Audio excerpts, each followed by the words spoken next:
Welcome back to the Deliberate Leaders Podcast. I am your host and executive coach, Allison Dunn. We have with us today Michele Molitor. She is going to be discussing how to amplify your success by increasing your EQ, your emotional intelligence. Michele, thank you so much for joining us today. Gosh, thanks for having me, Allison. It's a pleasure to be here. Wonderful. I was hoping that you would just share a little bit about who you are. Sure. So I am a coach and a hypnotherapist. So I combine these modalities together in what I call rapid rewiring. And I've been doing this work for over 20 years now. And essentially, I help people rewire their brains with new empowering thoughts and beliefs, both consciously and subconsciously, creating whole brain transformation, both for their career and their personal lives. I love that. I've never personally been hypnotized. You're not going to do that while we're on this podcast, are you? No, I promise I only use my powers for good, not evil. Wonderful. In these interviews, I like to kick it off with a deliberate conversation. What would be your number one leadership tip for our listeners? Gosh, is to really be mindful of the impact that you are having through your energy, through your words, through your actions and your inactions, because they speak volumes. Yeah, that is a great tip. I think that one of the challenges that I see that a lot of leaders have is they don't necessarily recognize the energy that they bring to something, good or bad sometimes. And it's just such a good opportunity to reflect and say, like, what kind of energy do I want to bring to something? If someone wants to bring better energy, what are some of the tips that you would suggest? Sure. Well, it's first noticing what is your own internal dialogue. What is that conversation that you're having with yourself, and how is it impacting your behaviors, your mindset, your communications with those around you, whether it's your employees or your higher ups. That dialogue changes everything. So when you find a better place to stand within yourself by turning down the volume on any negative mindsets that you might be having, then it helps amplify your positive energy, your positive mindsets, and that becomes a magnet for other good things in your life. Okay, I love that. Thank you. You have some insight on how to rewire our brain, and I'm just fascinated. Tell us more. Sure. So I am secretly a science geek and I love neuroscience. I've spent the last 20 plus years delving into what makes us tick as human beings and why some people are confident and other people aren't confident. My confidence got shattered in my former corporate career and created a massive case of imposter syndrome, which is what led me to my work as a coach and ultimately hypnotherapist. And so what I've learned through neuroscience and neuroplasticity and epigenetics and so many different of these scientific studies is knowing that our mind creates the thoughts, which then create the emotions.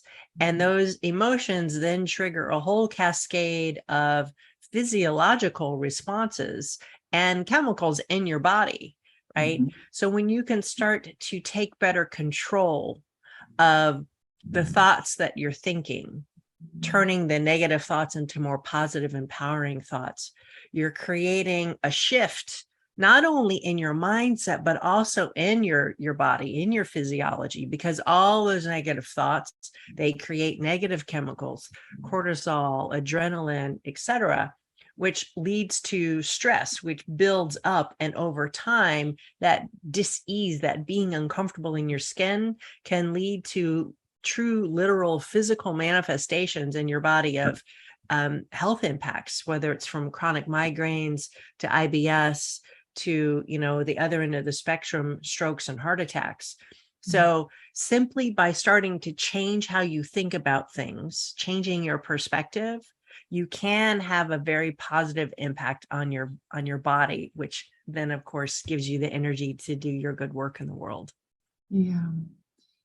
I was just having a coaching session with a client this morning, and I'm not going to call his name out, but we were talking about he was getting some inbound inquiries regarding some of his past work to have him do more consultative specialty type work. And he's like, I'm feeling like an imposter. Like, that's not what my degree is. I'm not a scientist. I don't have a process. We're kind of working through these things that are new, and there's no process. He's like, but I don't know the science of it. I just know what I know to test. And I'm muddling through it. And I'm like, so you're innovative, right?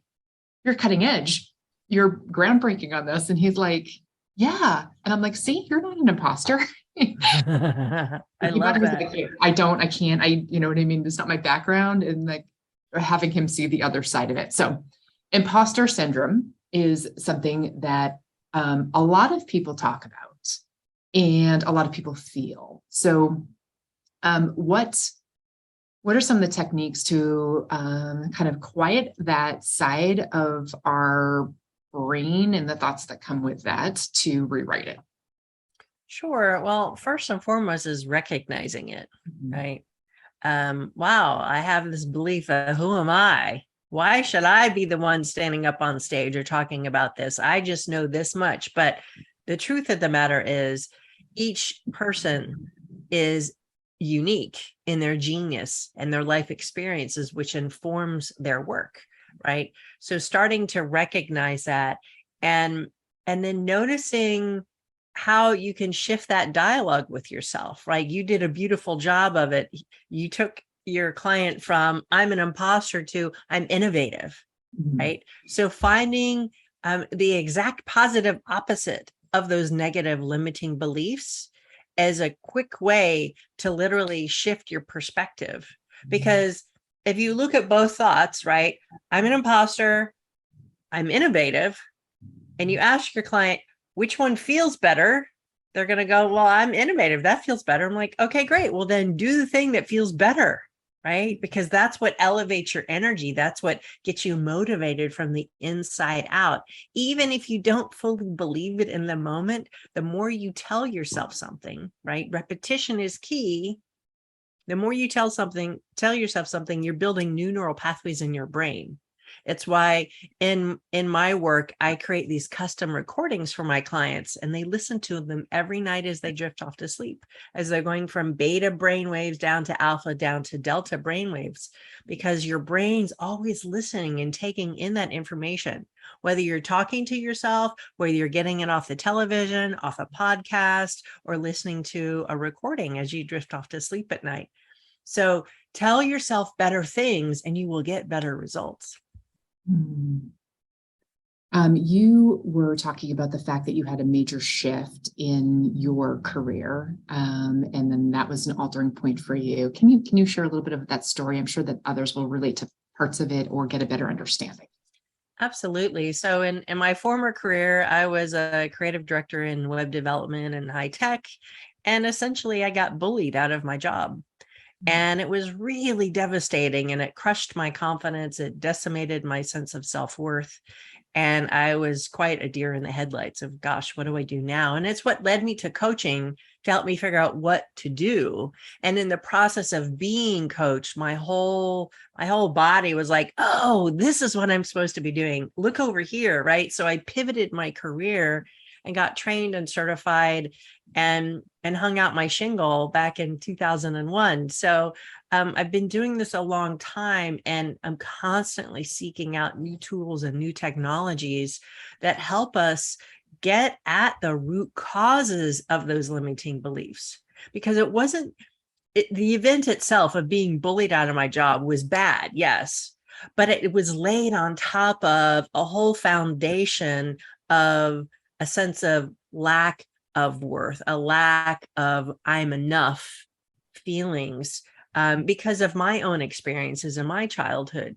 And so what I've discovered is that when you get at those root causes that are held in your subconscious programming, you can't access them through the 10% of your brain that is just your conscious mind, right? When you get at those and you neutralize those limiting beliefs, it helps eliminate the trauma out of your system so that then you can move forward far more powerfully and start telling yourself new beliefs and habits that work for you instead of ones that are holding you back. Again, I position that I've never done hypnosis or hypnotic therapy. I think I find it incredibly fascinating. So do I. What would be, is that beneficial to 100% of the people because of that subconscious belief system that we don't know of what's holding us back? Or, I mean, talk me through, like, when would someone go, I need hypnotherapy help? Sure. No, that's a great question, Allison. So the folks who typically come to me are the folks who have tried a whole lot of other things. They've had coaching, they've had therapy, they've done different modalities to try and get at the thing that's got them stuck, that's got them blocked, and they still can't seem to get out of the way, because oftentimes those other modalities are dealing from that 10% conscious level, that beta brainwave state. And so hypnotherapy is just a tool that allows me to talk to your subconscious mind, which is that alpha brainwave state. And it's something that we all experience every single day. If you've ever driven from your house to the grocery store and you've been thinking about 3 other things, right? I got to get the laundry, I got to pick up this at the grocery store, right? You magically arrive at the grocery store. That's that alpha brainwave, that subconscious mind that's taking you from A to B. So it's a very common thing. It's just, how do you access that with the help of someone else to get at those root causes, which are stored conveniently in your subconscious mind. So everything that's ever happened to you is all stored there. And we tend to block out the things that are painful, right? For our own sense of self-preservation. So going into hypnosis is not about reliving traumatic events. It's simply about recognizing, oh, that happened and it created this belief. And is that belief serving me anymore? No, it's not. So what's a new belief? So that's the rewiring process. We choose new beliefs, new thoughts, and we start instilling them, dropping those into your subconscious, which then paves over the old beliefs and rewires the mind with these new ways of thinking, believing, and behaving in the world. Fantastic. I think, so if I am to understand this, it's partly uncovering and then identifying what the thing is, and then the rework that repaves over it. In the process that you take clients through, which one takes the most amount of time? The uncovering or the repaving? Rewiring, the right word. So I do all my work over Zoom. Okay. Hypnotherapy, it's typically a 90-minute to 2-hour session, okay, right? Followed by listening to that recording every night over 20 to 30 days, right?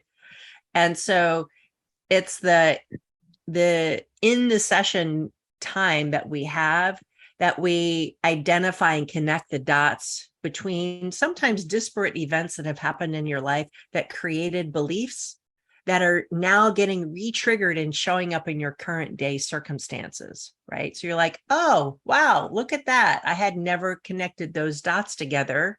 So understanding is power. And now with that new understanding, it's like, well, what do I want to tell myself instead?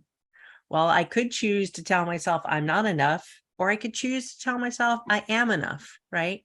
So then I take all of the nuances of the conversations I've had with a client, and I weave it into what I call a transformation recording. So that recording, which is usually 20 to 30 minutes long, they listen to as they drift off to sleep.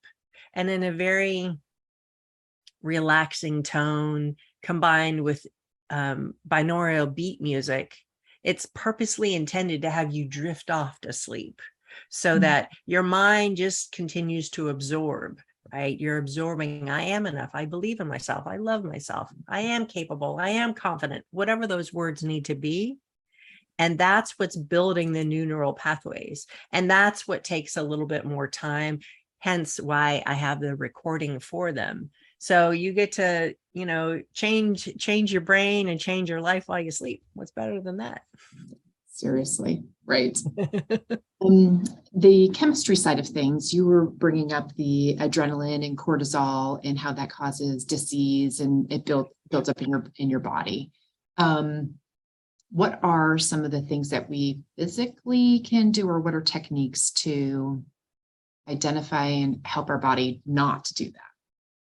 Sure. Well, your body is hardwired to react to the beliefs and the thoughts that you have.